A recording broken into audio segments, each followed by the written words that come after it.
Aloha keakua. Good morning and welcome to the Kanikapila Ukulele Workshop here on the beautiful island of Hawaii. This morning our goal is to walk through the process of building a high-quality handmade ukulele.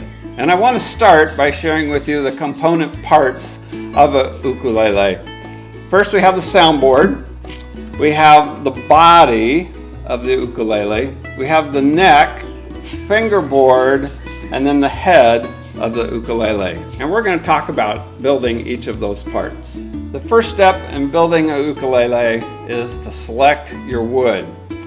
You want to find a high quality piece of wood. You want to find a beautiful piece of wood. Today I've chosen a piece of koa wood, but we're going to have to thin it down to make a front and a back, sides, and the other parts of a ukulele. First step is that this piece of wood is going to go through a bandsaw to be cut generally to size, about 1/4 inch thick. You'll notice that it's a much thinner piece of wood now. It has gone through the bandsaw, but now prepared and ready to go through the sanding machine. And in that sanding machine, it's going to get thinned down to about 3/32 of an inch thick for the basic parts of the ukulele. And then to build the neck, we're going to use a different piece of wood. We're going to shape it so that it will become the neck and the head of the ukulele. Once it's gone through the sanding machine, you're going to end up with some beautifully sanded pieces of wood. Notice these two pieces are book matched so that they are mirror images of one another, and they're going to go on opposite sides of the instrument, but they will be identical in their look, where they're glued together so they can build the component parts of our ukulele, the soundboard, the back, and the sides of our ukulele before they get put in the bending machine and bent to shape. As you could look at the sides of the ukulele before they're bent, you're going to notice that they're quite stiff. And we're going to have to wet this wood, and then we'll put it in the machine to let it begin to soften.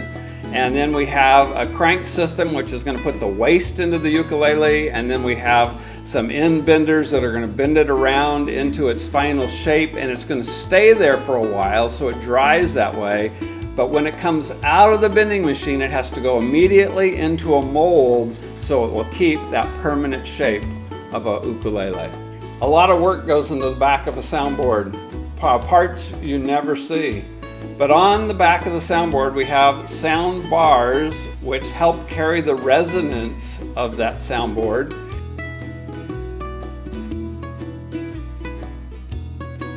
We have the bridge plate that's going to hold our bridge onto the ukulele.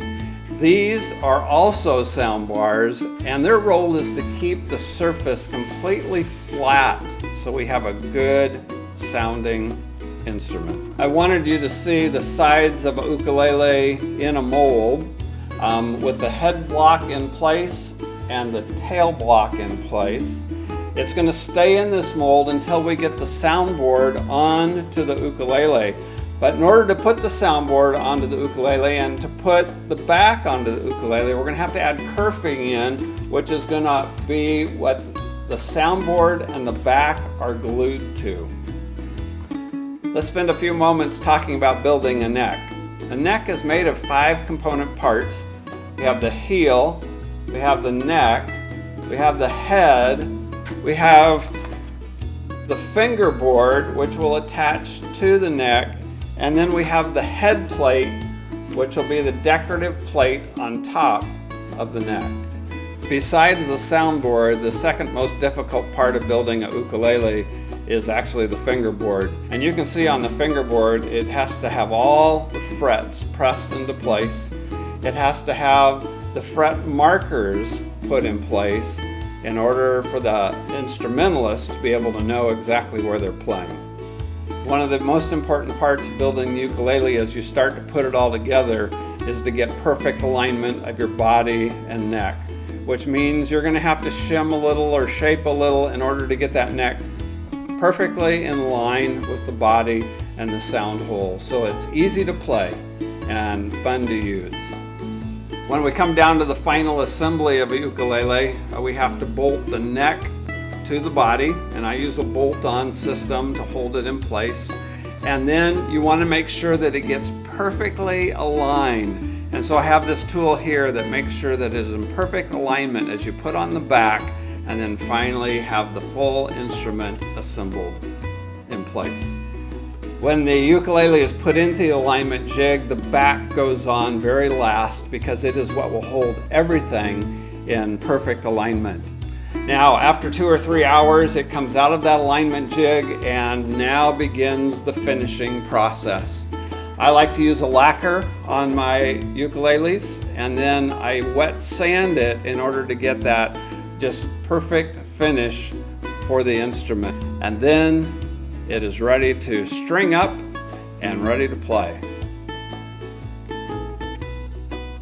If you'd like to see more of our work here at Kanikapila, check out our website. Thank you so much for joining me in the shop today, and thanks for watching the process that it takes to build a ukulele.